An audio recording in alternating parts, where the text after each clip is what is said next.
Üdvözlünk mindenkit a Digit Podcast nyári balatoni kiadásában. Személyi László vagyok, a Future-nál vezető partnere, társam a Krimiben pedig Szekér Zoltán, az OD&IT és a Sailing Hangar alapító ügyvezetője. Üdvözlünk mindenkit!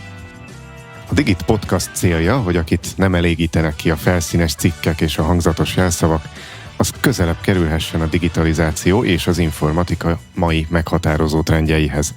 Mi itt a mélyére fogunk ásni a dolgoknak.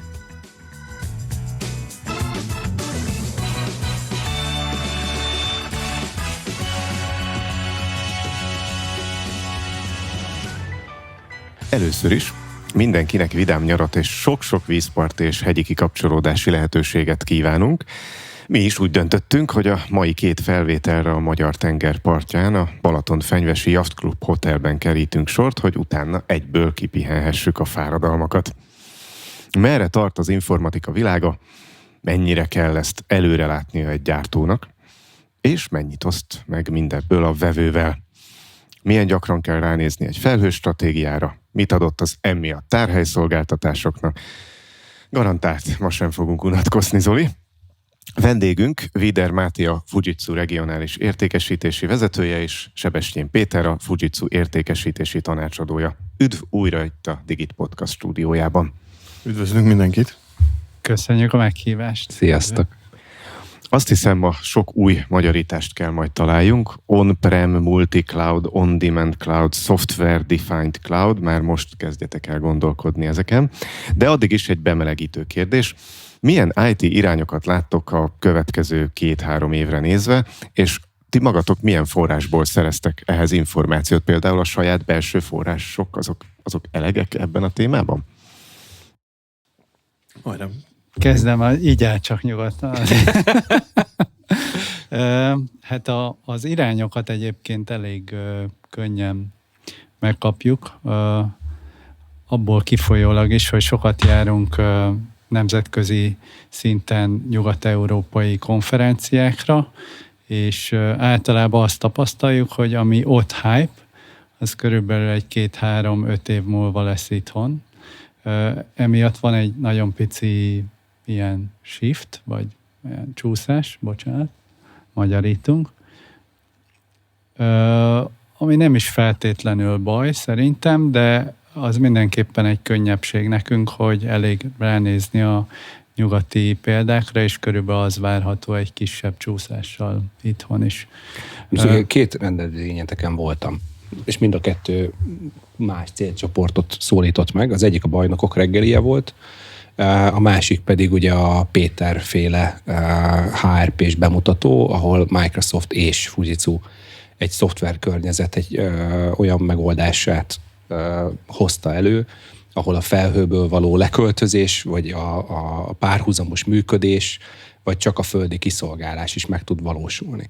Itt most milyen irányokat láttok? Tehát, hogy mi az a trend, ami oké, hogy 3-5 év múlva érkezik be, de hogy azért most is van valami, ami irányba mozgolódnak. És én azt látom, hogy nagyon sokan elkezdtek visszajönni a felhőből. Igaz ez? Igen, illetve azt tapasztaljuk, hogy ilyen helycsere, tehát, hogy aki nagyon földhöz ragadt volt, az most kifelé mozdul, és aki meg csak kint építkezett, az visszajön, tehát, hogy hibrid. De hogyha irányokat kellene, akkor én gyorsan bele is vágnék 4-5 témával a közepébe. Az egyik, ugye említettétek, a magyarítása a software defined, nevezzük szoftveresen definiált adatközpontoknak. Ezt mindenképpen a mi anyacégünk is úgy látja, hogy a következő évek trendje, az az, hogy nagyon sok helyen inkább a fizikai storage-ok helyett tisztán x86-os szerverekkel kiépített infrastruktúra, tehát hogyha gyártás szinten valamire kell összpontosítani, akkor az most sokkal inkább a szerver termék, mint olyan. Másrészt azért az adattárolás területén is látszik egy olyan mozgolódás, hogy a kis és közepes vállalatoknál, belépő szintű storage-oknál egyre inkább a rugalmasság a szempont, tehát hogy minél több protokoll legyen támogatva, és minél általánosabb célú tárolóeszközöket lehessen választani. Másrésztről pedig ugye az informatikai biztonság, ami egy picit ugye a NIS2, mint olyan, illetve a mentés archiválás átalakulása, egy kicsit fejlettebb, felkészültebb visszaállítási, mentésből való visszatöltési felkészülésnek köszönhetően azt látjuk, hogy az adatredukciós technológiák, amik egy pár éve sokkal nagyobb divatot képviseltek, tehát deduplikáció, tömörítés, ez inkább kezd a háttérbe vonulni, és vagy egyrészt ugye ezt megoldjuk mentő szoftver szintjén, vagy pedig amiatt, hogy minél gyorsabb reagálású backupból való visszatöltésre készülünk, ezért ezeket inkább kiváltjuk nyers Máté, te ilyen trendeket látsz? Ugyanazokra a konferenciákra jársz? Hogy milyen? Ezeket a forrásokat még ne engedjük el. De azért a Digit Podcastnak van egy sajátossága, tehát azért mi már voltunk úgy konferencián egyszerre, egy időben, hogy a Laci volt ugye a műsorvezetője a Fujitsu rendezvénynek. Előfordult ilyen, így van, nagyon élveztem. Volt ilyen a történelemben. Nagy arcok jöttek, azt hadd mondjam el rögtön, hogy ha már rajtad ilyen Jackie van, hogy azon az úri emberen, aki ott többek között előadott, volt egy Fujitsu logós sneaker, nagyon diszkrét, szürke Fujitsu logós fehér sneaker, az nagyon menő volt. Jaj, lassan nekünk is kell csinálnunk Digit Podcastos pólót a vendégeknek. Nagyjából hasonlóan, igen, ugye a Peti főként ugye technológia vonalon műszaki szakemberekkel beszélget, mondjuk azt, hogy a piaci szereplőkkel.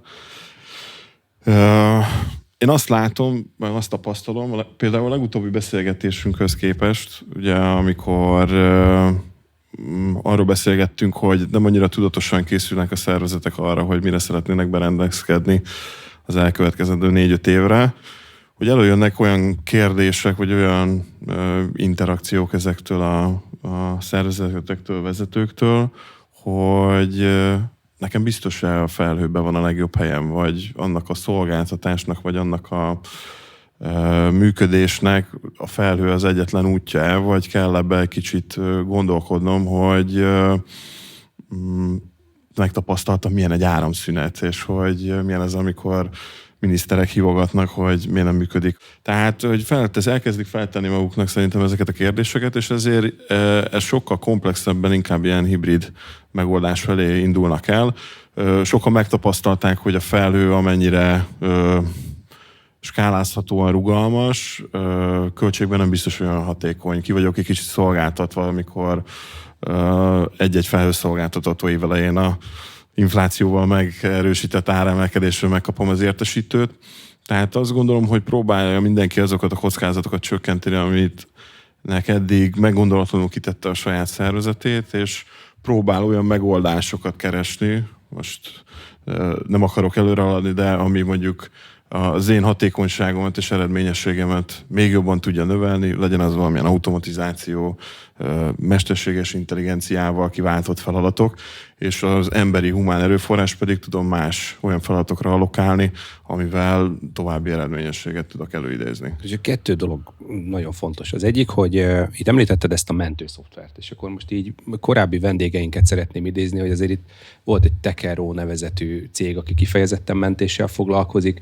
Te is említettél most egy olyan mentési megoldást, ami gyakorlatilag ez a mentési tervhez tartozó visszaállítási időket tudja, ez egy sajátja a Fujitsunak, vagy ezt hogy kell elképzelni? Tehát, hogy mit tudom, van a piacon egy csomó mentési szoftver, most akár a Tekero, akár az Acronis, de hogy ez a Fujitsu mentési megoldásaiban ez hogy működik? Ez az egyik kérdésem. A másik kérdésem, hogy jellemzően hogy látjátok, hogy mennyire van IT stratégia? Tehát amikor azt mondjuk, hogy elfogyott a hely, meg skálázhatóság, meg pénzügyi kérdés, ugyanez a vezető akkor, amikor a felhőbe ment, akkor tudta, hogy mekkora adatmennyiséggel fog növekedni havonta, naponta, évente a cége? Ugye egyrészt, hogy a portfóliónkban a mentés archiválás az egy nagyon erős terület, tehát hogyha kellene hirtelen gyorsan mondani egy területet, amiben tényleg piacvezető módon részt veszünk, az a mentés archiválás mindenképpen. Egy másik kulcsfontosságú dolog, hogy a Fujitsu mint gyártó, az továbbra is nagyon erősen hisz a szalagos technológiában. Tehát, hogyha a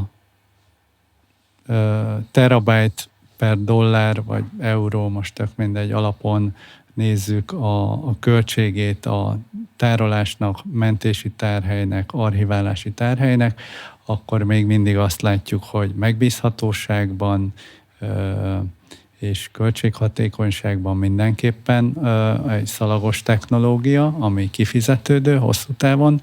Itt természetesen a nagyobb adatmennyiségekről van szó, és hogy ezt hogyan tudjuk úgy integrált módon beépíteni a portfólióba, hogy az összes ismert nagy mentőszoftver gyártónak a termékével natív módon ezek a akár célhardverek, tehát appliance-ek, akár referencia architektúrák, vagy testre szabottan épített mentési infrastruktúrák úgy tudjanak beilleszkedni az adott ügyfélnek a mentési rendszerébe, hogy minél több terhet levegyen a mentési megoldásnak a válláról, és hát minél költséghatékonyabban tudjon működni ez a fő célkitűzés.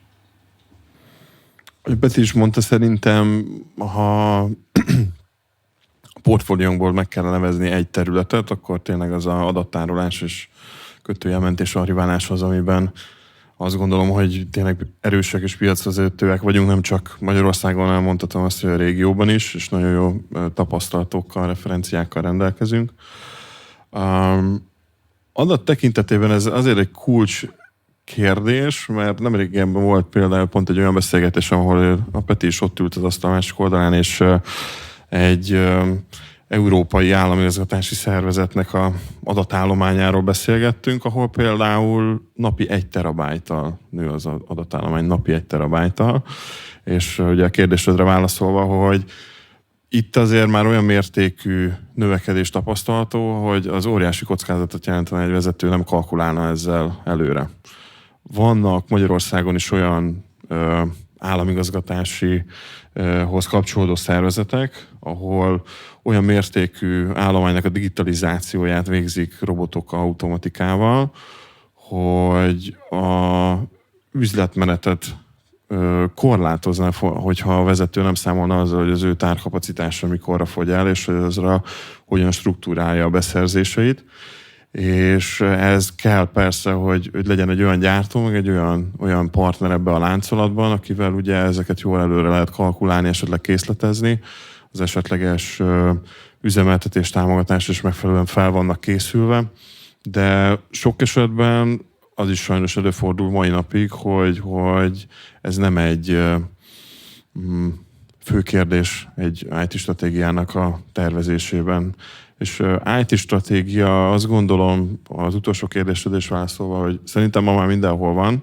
Ami nagy probléma szerintem, hogy azt gondolják, hogy a IT biztonság az az IT stratégiának a része. Pedig az egy teljesen különálló fejezetnek kellene lennie egy különálló könyvben, és ez okoz némi differenciát a szervezeteknek a működésében sajnos. Ehhez én is tudok kapcsolódni. Szokott visszatetszést kelteni, amikor menedzsment megbeszéléseken azt találom mondani, hogy hát ha már egy éve létező ez a stratégia, akkor az már elavult.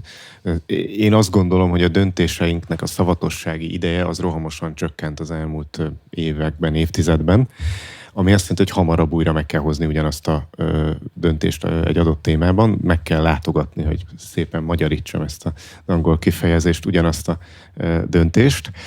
Ez nyilván nem egy népszerű dolog két okból sem. Az egyik, hogy plusz erőforrás vezetői részről egy stratégiát újra felülvizsgálni. A másik meg, hogyha mondjuk fél évvel ezelőtt azt mondtam, hogy irány a felhő, most meg azt mondom, hogy hát csak félig, egyébként félig meg jöjjünk vissza, akkor mit fognak mondani az alkalmazottaim, hogy értek én ehhez, hogy össze-vissza beszélek, hogy mikor mit kell csinálni. Tehát ezen először is mentálisan kell végig menni, ha már itt egy ilyen vitorlázós helyen vagyunk, ahol mentális dolgok is elő szoktak fordulni. Én azt gondolom, hogy ezt egy olyan kemény lecke árán szokta megtanulni a legtöbb vezető, hogy bizony föl kell vállalni ezt is, hogy nem láthatunk mindent előre, akár egy évre sem.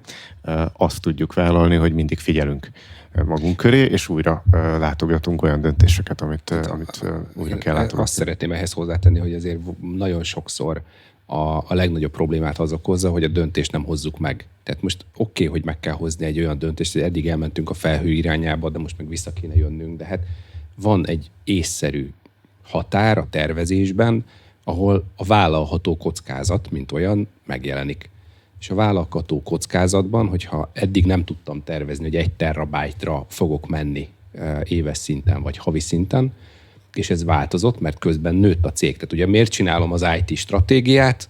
Azért, hogy ki tudja szolgálni a cégnek a folyamatait. Miért innoválok? Azért, hogy valamit jobban, gyorsabban, nagyobb hatékonysággal tudjak előállítani, szolgáltatni, csinálni. De ebben a változáskezelést, amit meg csak szervezetfejlesztés esetén, ha már itt szélénk hangár és vitorlázás, szervezetfejlesztésben jön csak elő, hogy hogyan kezeljük a változást. A változást az IT stratégiához mikor kezdjük el kezelni, amikor bejön egy NIS 2-es törvényi szabályozás. Nem tudom, hogy egyetértek-e vele, tehát hogy én most csak ilyen eszmefuttatásban gondoltam, hogy végig gondolom.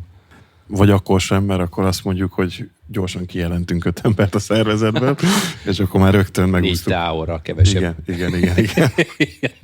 Igen, Zoli rákapcsolat, a felfogás hiányzik itt, tehát erre a NIS 2-re is egy szükséges rosszként tekintünk, holott pedig bele kell rakni az elején x időt, x energiát, és utána valamit kell azzal foglalkoznom, amit pedig ugye te mondtál, hogy kell azt üzemeltetnem. Tehát egy üzlet folytonossági tervet, ezt tök jó, hogy megcsinálok egyszer, de a szervezet is folyamatosan változik, a folyamataim is folyamatosan változnak, ezt bizonyos időközönként újra kell vizsgálni, le kell tesztelni, tehát ez nagyon fontos, tehát nem azt, hogy akkor leírom, hogy leteszteltem, és berakom a fiókba, és amikor meg tényleg éles helyzet van, akkor senki nem tudja, hogy mit kell csinálni.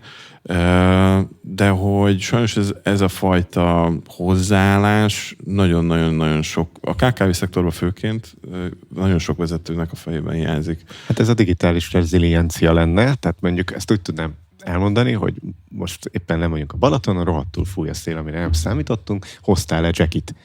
Tehát, hogy a reziliencia az, hogy fölkészültél olyan helyzetekre, ami jöhet.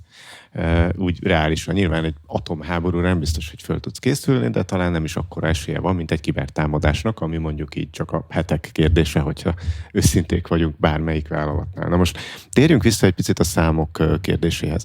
De azt olvastam az EU statisztikáiban, hogy hát Magyarországon nagyon kevés a felhő használó cég, állítólag ilyen 20% körül mozog, tehát minden 5. cég, és egyébként az EU átlaga meg 34%. A legjobb skandináv országok egyébként a legjobbak, Dánia, Svédország 3-szor ennyi, tehát hogy 60% feletti a felhő használók aránya. Az egyik kérdésem, hogy hihetünk-e ezeknek, tehát az ügyfélkörben, meg a piacon általatok látott esetben valóban ekkora a különbség a Fujitsu különböző piacai között, meg Magyarország között. És ha már felhő, akkor ugye többek között veletek is, de másodásban is el szoktunk menni odáig, hogy erről beszéljünk, csak egy dolgot nem néztünk még meg, nem ástunk a mélyére még egy dolognak, a hibrid felhőnek. Mit értünk ez alatt cégvezetői szemmel, tehát most nem az IT mérnöknek a szemüvegén keresztül, hanem aki mondjuk megpróbálja értelmezni az ő IT stratégiáját, mert a cégének az IT-s kollégák és tanácsadók által készített IT stratégiájában ezt a fejezetet, hogy hibrid felhő, akkor azt hogy kéne neki elképzelni, és milyen fejlesztések látszanak most, ha már trendekről beszélünk, merre fejlesztik itthon a jobb és előrelátóbb KKV-k magukat. Én azt gondolom, hogy nem ilyen rossz a helyzet a számok tekintetében. Tál Péter kollégámmel szóba került az imént a a szoftveresen definiált adatközpontiben. Ő szokta mondani, hogy ő azt a statisztikát szereti, amit ő hamisított meg. Ami egyébként egy tök jó mondás. Ha azt vesszük, én lépten nyomon találkozom már KKV oldalon is, de a nagyobbakon is, ahol legalább M365 van. És ha azt mondjuk, hogy ez már egy felhő, hiszen felhő, akkor ő már hibrid felhasználó valamilyen szinten, tehát mondjuk a irodaautomatizálás, a videokonferenciák bonyolítása, az e-mail, a vállalati e-mail kezelés, minimálisan legalább felhőben lévő infrastruktúra. Ilyen szempontból szerintem sokkal nagyobb az arány. Az egy más kérdés, hogy hogyan definiáljuk, hogy mikortól mondjuk egy cégnél, hogy ő erősen felhasználó, tehát mondjuk amikor már szakmai rendszereket is kivisz. Lehet ilyen, de ugye, ahogy említettem, ez a statisztikának az alapkövén múlik, hogy milyen statisztikát szeretnénk megmutatni. Van egy picit szerintem kényszerpálya is, tehát azért, hogyha itt a Microsoft oldalát nézzük, vagy akár az SAP-t, mondjuk az nem egy tipikusan KKV-s oldali infrastruktúra, de ott vannak olyan kényszerpályák, ahol egyszerűen nagyon nincs is más választása, mint elindulni a felhő felé, de én azt gondolom, hogy van egy olyan méret is, ahol egyszer nem éri meg helyi infrastruktúrát, vagy ha csinál is, akkor azok egy szűk termékkör, ahol tipikusan arra jó, hogy akár a 4 nód vagy az 5 nód alatti kisebb ilyen, mint például ugye az Azure Stack esetében egy pici 2 nódos környezet, ahol már hibatűrő módon, magas rendelkezésre állással, de mégis helyi adatközponttal ki tudja ezt alakítani. De ezekben a méretekben nagyon sokszor indokolt lehet, hogy ő felhőben lesz, vagy marad, vagy oda mozdul. A nagyobb méret az már ettől egy picit azért összetettebb kérdés, hogy ott milyen egyéb szempontok is jöhetnek be, de nem akarok nagyon előre szaladni ebben a... Majd Máté előre szalad.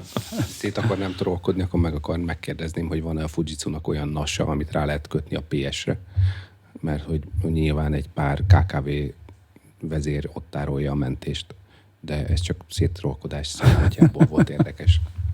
Tehát, hogy a PS-re... Igen, tehát hogy ugye a PS a hálózati eszköz, amire rákötsz egy NAS-t, és akkor oda mentesz. Tehát, hogy ennél szofisztikáltabb megoldásaid. Ezt le sem merem fordítani, mert még megértik, és vérlázító lesz. Nem kell, ezt már szerintem értik. Tehát, hogy beletartozik a statisztikába szintén csak ilyen szétrolkodás jelleggel a Gmail. Lehet, hogy ezért nincs Magyarországon felhő, aztán de sokkal okosabbak, és megoldják úgy, ahogy te az előbb vázoltad. Okosban. Bocsánat, a statisztikához visszakanyarodva, csak még mielőtt elfelejtem, tehát, hogy volt egy ilyen, emlékeztek, amikor divatos lett az, hogy open source, vagy legalábbis mondjuk ingyenes, de open source operációs rendszerekkel üzemeltetett infrastruktúra, és sok helyen, én is dolgoztam ilyen helyen, akár vékony klienses környezettel, vagy olyan lebutított PC-kkel, ahol tényleg csak egy távoli asztali környezet indul el, valamilyen beépített Linux-szal indultak el a munkaállomások, és akkor statisztikailag mondhatjuk, hogy ez a cég open source alapokon működtet.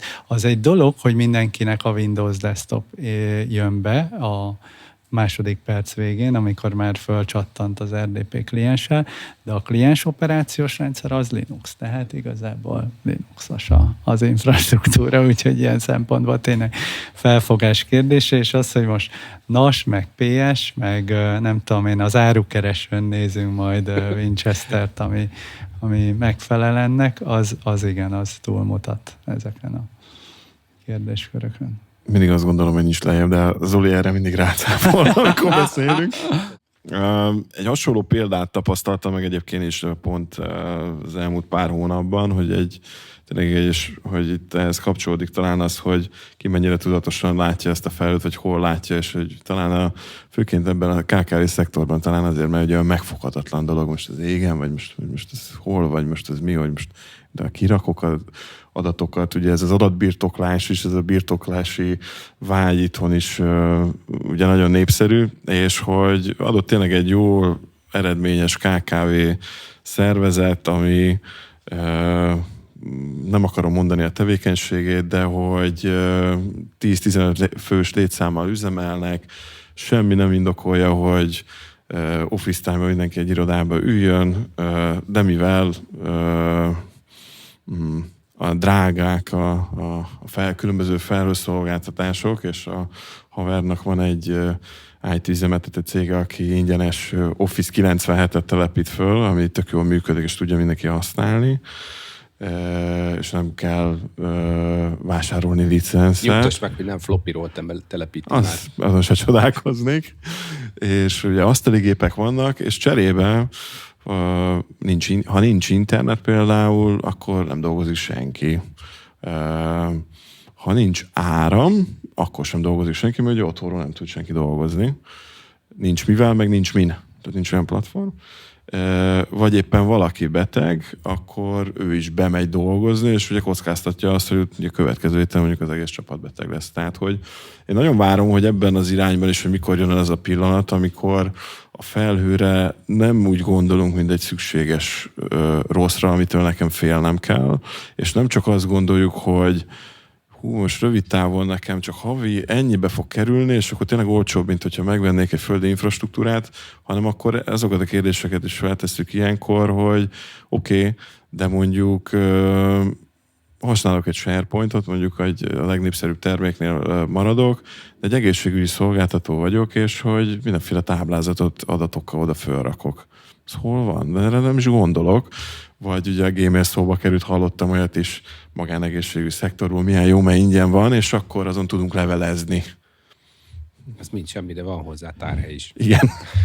Igen, és sokan Igen. nem tudják, hogy ez is felhőt, ezt szerintem a statisztikában Igen. az értelmezési kérdések is belejátszanak. Egyébként, hogy ne csak az e-mailezőket, meg az M365-öt hozzuk mindig, ugye nálunk a FutureNAV-ban alapszolgáltatás a tanácsadási üzletákban, hogy feladatmenedzsmentben, meg folyamatmenedzsmentben fejlesztjük a cégeket, és ez általában együtt jár azzal, hogy a táblán, meg a jegyzetfüzetben, meg akár Excel fájlban az ügyvezető gépén tárolt feladatokat egy kicsit decentralizáljuk, meg rendszerbe, folyamatokba szervezzük, amihez általában egy felhő alapú eszköz társul. De azt nagyon fontos hozzátenni, és bízom benne, hogy minden hasonló cipőbe járó tanácsadó kollega ezt is hozzáteszi, hogy ezzel az is jár, hogy valóban, hogyha ott valami leállás van, vagy nem érem el az internetet, akkor alapesetben nem látom a következő feladatot, meg nem tudom, hogy megtörtént-e a másik által az adott lépés elvégzése, amíg vissza nem tér az információs hálózat.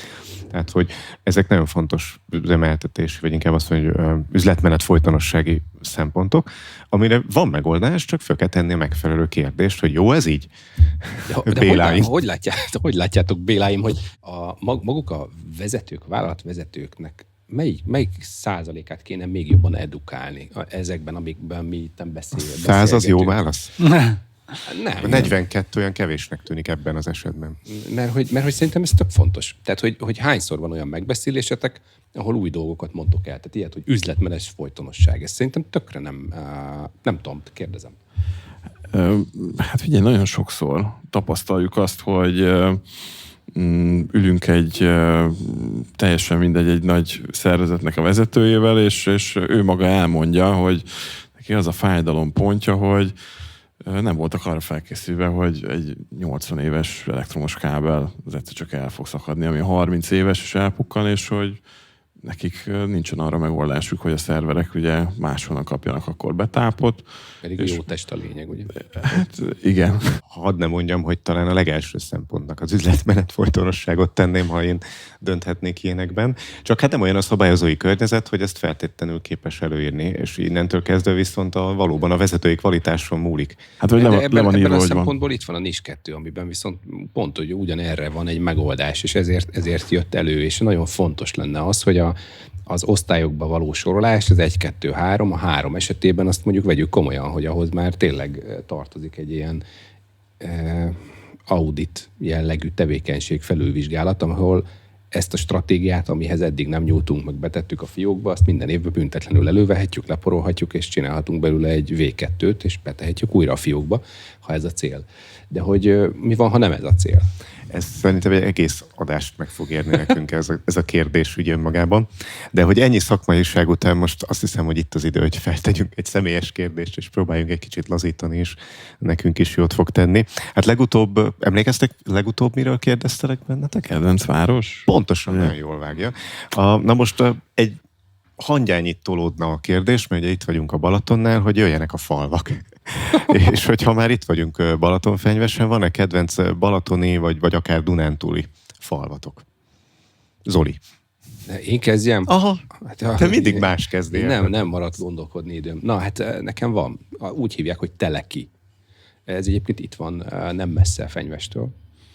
Szerintem nincs 20 kilométerre, Somogy megye szívében van. És édesapám ott született.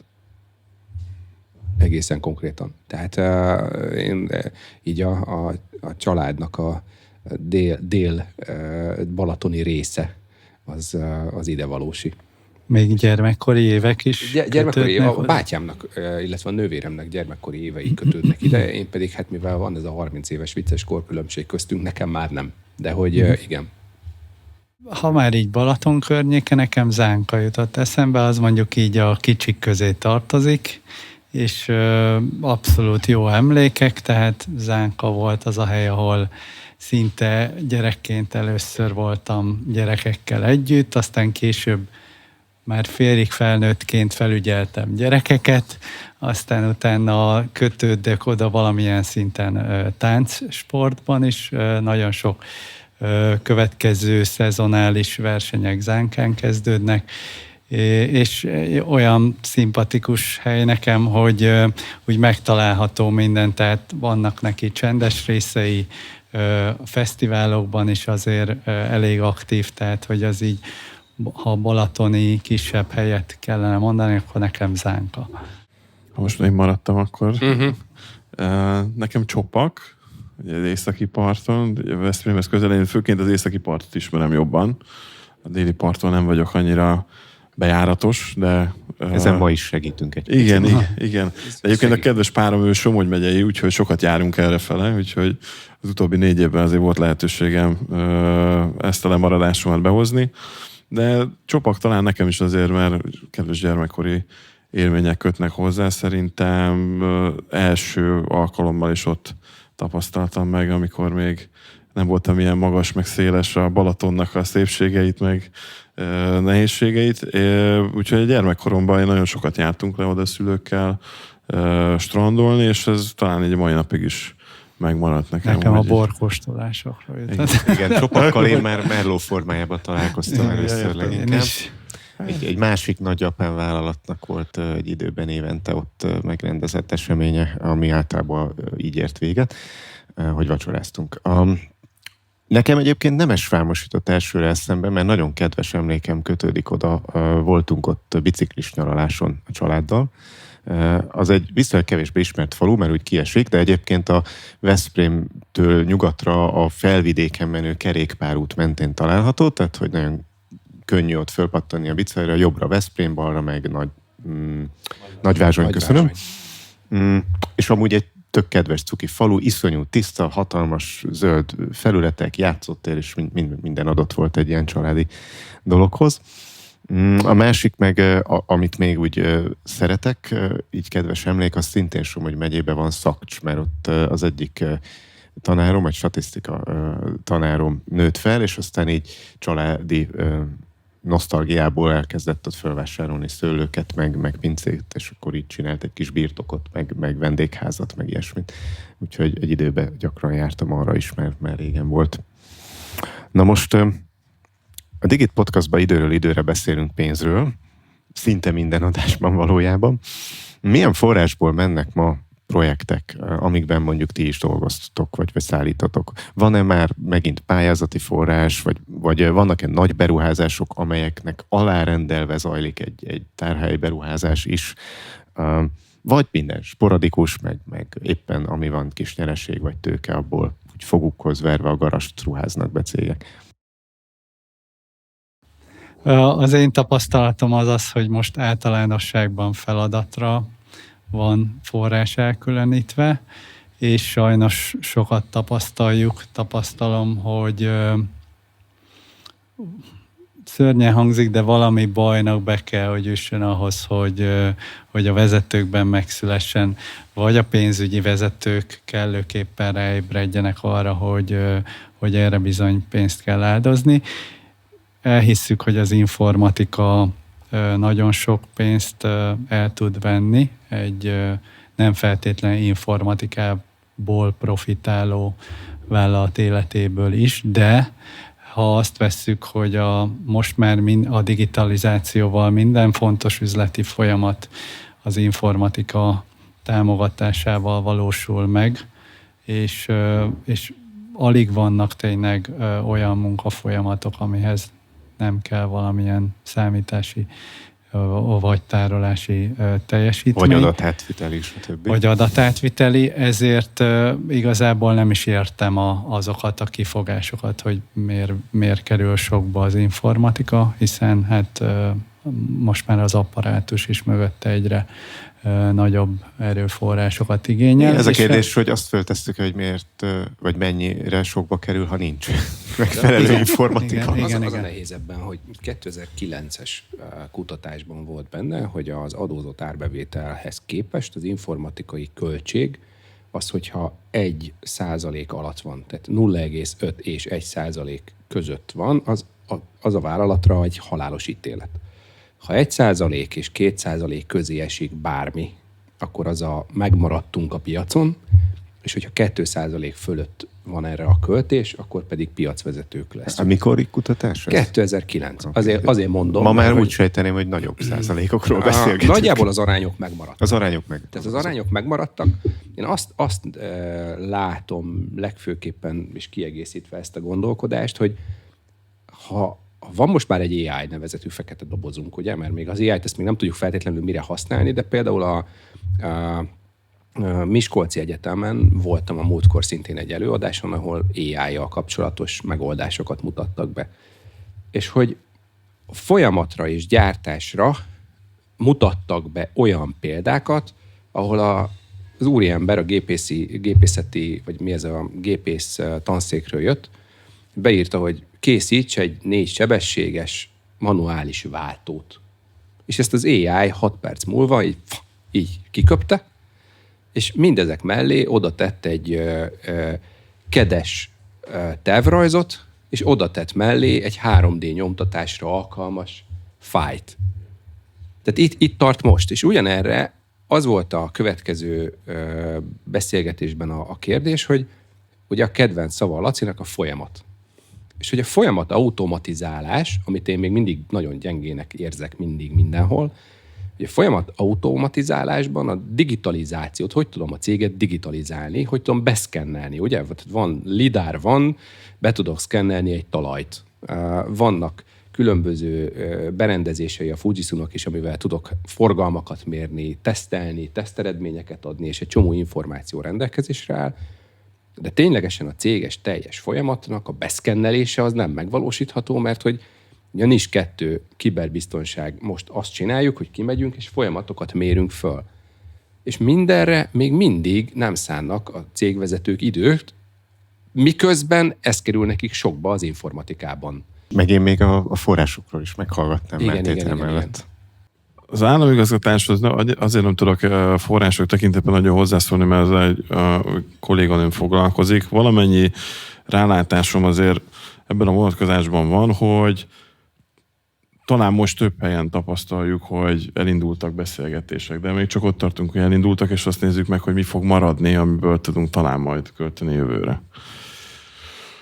Úgyhogy ők nagyon nehéz helyzetben vannak abból a szempontból, hogy kellene nagyon sokat fejleszteni, nagyon sok mindenhez hozzányúlni, de viszont tényleg azt költjük, ami éppen marad, és mint a Peti mondott, hogy feladatokat próbálunk meg kiszolgálni. Igen, annyival egészíteném ki, hogy ezért is nehéz, visszakanyarodva a beszélgetésünk elejére, hogy ugye hogyan készül fel egy vezető a trendekre, hogy általában a beruházási fejlesztési forrás van legjobb esetben egy ilyen állami cégnél 4-5 évente. És ha most visszatekintünk 2019-re, egész más volt a helyzet. Van nagyon sok olyan állami szereplő, ahol sokkal régebben működő infrastruktúrákat tartanak életbe, és tényleg, ez piacon is megvan.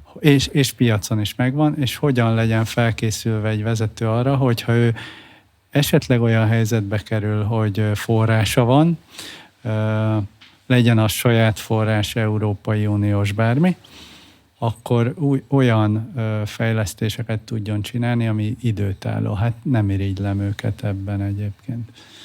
És igen, ez igaz a piaci. Igen, és bizonyos eljárások nem éppen legoptimálisabban vannak itt találva, tehát hogy nem feltétlenül van mondjuk benne financiális korlát, hanem mondjuk egy mennyiségi elvárás van, tehát hogy van egy forrásom, és akkor nekem azt jelenti, hogy mondjuk 15 000 darab valamit kell vennem, ami köthető vagy informatikához, vagy a digitalizációhoz, most mondtam egy számot, én meg erre mondtam, hogy semmi baj, a szervert is el tudjuk komponensenként adni, és akkor ezt a darabszámot tudjuk nagyon hamar teljesíteni. De viccet félretéve... Ez nem vicc. De igen, sajnos itt tartunk egyébként, de hogy jót mosolyogtunk a tárgyalóasztal mind a két oldalán. A versenypiacnál én azt tapasztalom, hogy főleg most azért a NIS 2 miatt is, ugye nagyon megbozdult mindenki, hogy hú, itt most mi lesz, és akkor jövőre engem auditálnak, és akkor tényleg sok mindent kell csinálni. Nem foglalkozok azzal, hogy ugye nem azért mozdultak meg, mert azt gondolom, hogy kell ezzel foglalkoznom, és nekem jó lesz, hanem most megint köteleznek rá, inkább a végeredményre próbálok gondolni, hogy oké, megcsinálja legalább foglalkozik vele, és majd látni fogja, hogy mennyivel jobb lesz nekem, amikor nem fog 3 napig állni, mert mondjuk egy gyártói támogatást nem vásárolok meg egy infrastruktúrára, és jó lesz az majd úgy, és akkor, amikor van valami szoftveres problémám, akkor nem tudom fölhívni a gyártót, hogy léci segítsél. Úgyhogy a versenypiacon hál' Istennek én azt tapasztalom, hogy nagyon sok beszerzés indul el, van folyamatban, gondolkodnak előre, terveznek előre, és azt gondolom, hogy egy IT stratégia tervezésnél pont azért kell nagyon sok beszélgetést folytatni, hogy lássam, hogy merre megy a világ, merre megy a technológia, mert ugyanúgy, ahogy a kibervédelem is, vagy mondjuk egy IT infrastruktúra is fejlődik, úgy a kiberbűnözés is fejlődik, hiszen ők is használnak MI-t, ők is használnak automatizációt, tehát mindent használnak, és mindenre fel kell készülni. És már mind a ketten említettétek az MI-t, és ezt terveztem is, hogy közbeszúrom, hogy ugye most nagyon beszélünk MI-ről, és leginkább a generatív, meg nyelvi modelles dolgokról, de hát 5 éve, 6 éve, 8 éve vannak olyan MI technológiák, amiket nagyvállalatok már bevezettek, használtak elsősorban adatteremzésre és előrejelzésre.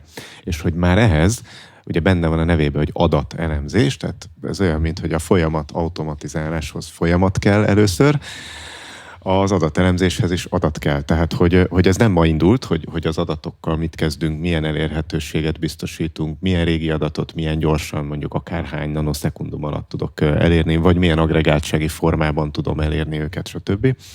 Hogy próbáljunk most itt a végén még egy ilyen keresztkérdést a vendégeinknek föltenni, hogy versenyeztessük őket egy kicsit. Tehát mit kínálnak ma szolgáltatók felhasználási célú adat, tehát nem a mentési, felhasználási célú, akár MI felhasználási célú adattárolásban, és ti hogyan álljátok a sarat Fujitsuként ebbe a versenybe? Mind megy most a verseny például?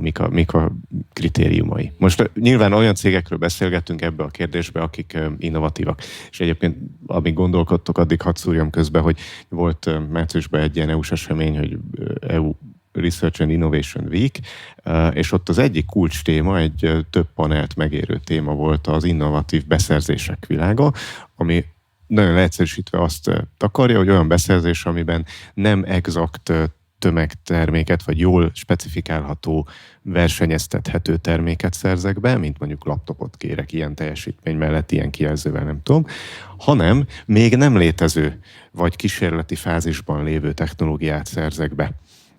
Akár mint vállalat, akár mint mondjuk EU intézmény például. De ez az innovációs közbeszerzés. Ilyenből itthon nagyon ritkán látok bármit is. A NAV-nak szerintem volt egy-kettő ilyen, de hogy egyébként jellemzően nem szerzünk be innovatív dolgokat piacon se, meg ott se. De hogy amúgy, ha valakinek a hallgatóságban kedve támad ilyenekre, ez egy létező műfaj, tök jó ajánlások vannak rá, tök jó gyakorlatok vannak rá fejlettebb piacokon, úgyhogy érdemes ezt is megtanulni. Szóval mi újság a Fujitsu-val és az MI és egyéb felhasználási célú adatversenyben? Adattárolásra gondolsz. Igen. Online adattárolásban továbbra is költséghatékonyság. Ugye egyrészt van egy nagyon erős és egyébként jogos irány, az a flash alapú tárolók, all flash-ek, főleg NVMe alapú storage-ok. Mindenki hozott ilyet a portfólióban. Azért a nyáron, most az elmúlt hónapokban mindenki tapasztalta, hogy ez havi szinten azért 10%-os emelkedésben van. Itt volt gyár is, azt hiszem, akit ért földrengés.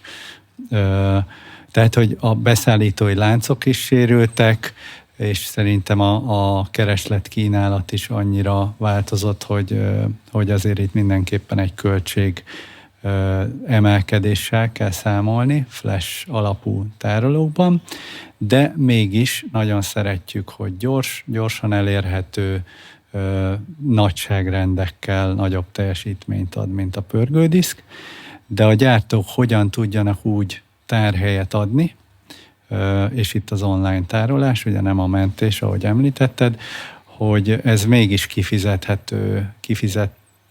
kifizethető legyen. Hát hibrid módon valahogy vegyítsük. Legyen benne flash tier, vagy réteg, olyan gyors elérésű tárterületem, amelyik a melegen, aktuálisan, mindennapokban használt adatokat gyorsan az ügyfelek, felhasználók elé tudja tenni, prezentálni, de legyen egy olyan rétegem is, ami nagy mennyiségű adatot tárol költséghatékonyan, és ezt már pörgődiszkeken fogja végezni jellemzően, és itt jön be az AI, hogy hová mozgatod melyik adatodat.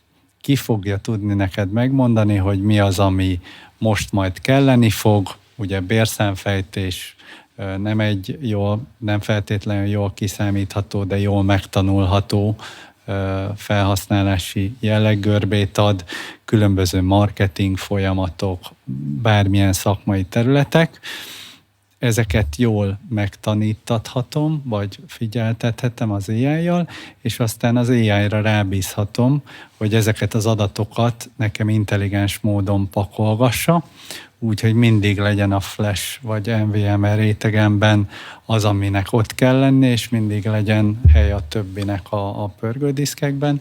Tehát mi például egy olyan terméket hozunk, ez a NU 200, ha már itt a reklám helye, amely AI alapon ezt tudja, ezeket a rétegeket pakolgatni, és egyébként más gyártók is nyilván ilyen irányban fejlesztenek, hogy az AI-t adattárolásban, én azt veszem észre, elsődlegesen online adattárolásban arra használják, hogy ezt okosan lehessen ötvözni, ezt a pörgődiszk és flash technológiát.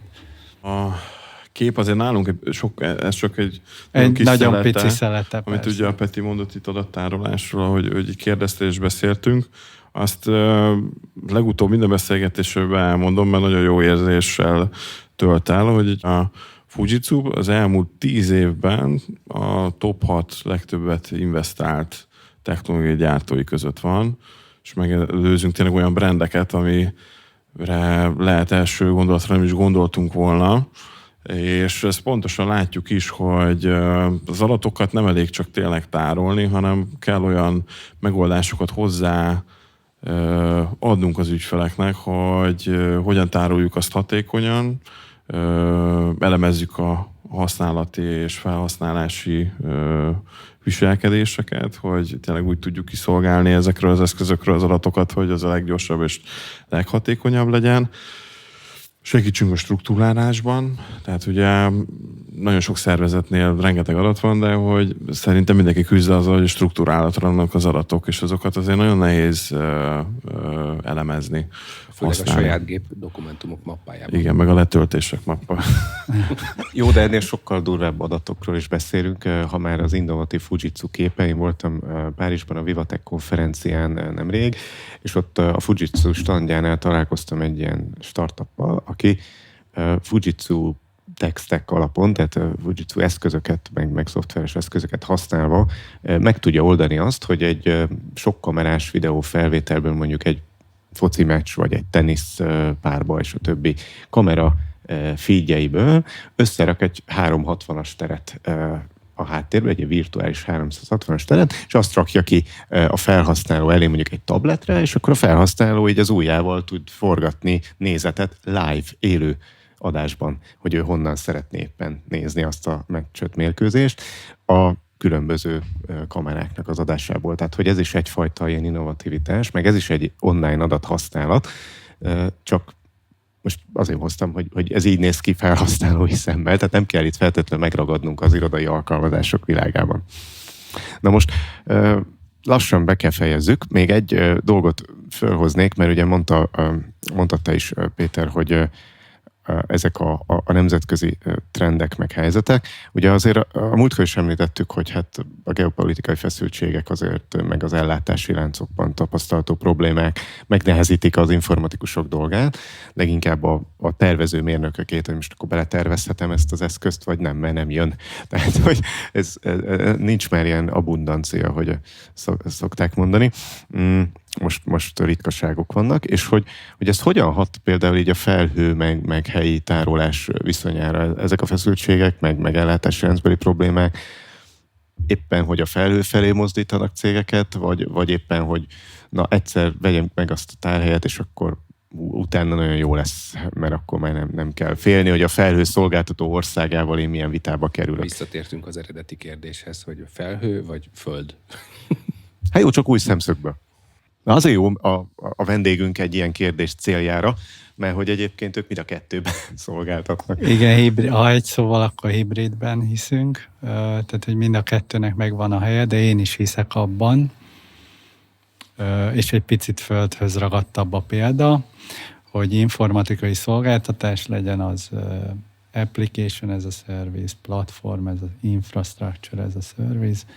A csapból is ez folyik, úgymond, tehát, hogy egy olyan alapinfrastruktúra, ami hogyha például otthoni felhasználó vagyok, például startup cég vagyok, például pici vagyok még, akkor ezt nyugodtan rábízhatom a szolgáltatóra. Építek egy házat, és nem kezdem el, lehet először kutat fúrni, beméretni, hogy fogyasztásra alkalmas-e, vizsgálni naponta, nem tudom én, szivattyúrendszert karban tartani, stb. Szűrni, hanem rákötök a vezetékes hanem rákötök a vezetékesre, nem legkényelmesebb, fizetem a havi számlát, és ezt mind megcsinálja helyettem a szolgáltató. Mi történik egy idő után? Elkezdek növekedni, bővül a család, most már 3 generáció ott lakik, lehet, hogy a nejem az elindított egy fodrászüzletet a pincébe, akármi, tehát bővülök, és akkor előbb-utóbb jön az, hogy már megint áramszünet volt, már megint nem tudtam hajat mosatni, mert nem volt víz, meg villany. Nem tudom én, a szolgáltató hirtelen azt mondta, hogy most már a csatorna díjam az nem 1000 forint lesz köbméterenként, hanem 2500. Stb. Tehát kicsit kiszolgáltatott leszek, lehet, hogy másképp oldanám meg, lehet, hogy lágyabb vizet használnék otthon, nem a vezetékeset. Lehet, hogy nem tudom én, valakinek magnézium hiánya van, és kevernék még bele több magnéziumot. Értjük. Tehát, hogy személyre szabnám ezt. És ott ezt, hát ha azt mondom, akkor földre lehozom, mert már vagyok kellően nagy. Tehát mind a kettőnek megvan a helye szerintem, és a szerepe. van, ahol ez egy tömegre és gyors felhasználásra optimalizált dolog, ott is megvan a helye a felhőszolgáltatásnak, meg van, ahol ezt mondjuk úgy, hogy szeretném függetleníteni magam akár beszállítói lánc problémákba, akár adatvédelmi szempontból az én kiszolgáltatottságomat, akár pénzügyi szempontból a kiszolgáltatottságomat, ott pedig teljesen jól működik az on-premise, vagy földi infrastruktúra, szerintem. Most egy picit magunk ellen fogok beszélni az első mondatban, amit mondani fogok, mert szerintem azra jöttek rá szervezetek az elmúlt 4 évben, Covid meg mindenfajta ellátási probléma alatt, hogy én nem jó, hogyha csak egyetlen egy gyártóra hagyatkozom. Tehát, hogy ez a gyártói függőség, ez egy homogén környezetnél persze értető, hogy egyet kell üzemeltetnem, egyhez kell értenem, de pont az ilyen helyzetek elkerülése még teljesen jó, hogyha be vagyok rendezkedve, hogy van egy másodlagos gyártó is, akivel jó a kapcsolatom, sőt, a infrastruktúráit használom, tehát, hogy arra is gondolok, hogy mondjuk egy másodlagos, hogy mondjam most ezt magyarul, egy recovery site jut mindig eszembe, de hogy egy... Backups. Igen, köszönöm. Tehát egy másodlagos infrastruktúrában, ugye, ami akkor kell használnom, hogyha az elsődleges nem működik. Ez jó? Tökéletes. Hogy oda például használok egy másik gyártót, mert akkor az is növeli az én redundáns képességemet. Tehát meg kell tanulnom azokat, hogy pont az ilyen... Hát legyen a családban egy benzines autó is. Például. Egyébként megint csak a NIS 2 kritikus infrastruktúra. Tehát, hogy még a NIS 2 nélkül is van kritikus infrastruktúra, és a kritikus infrastruktúránál nem lehet ugyanaz a gyártó a tükörszájton.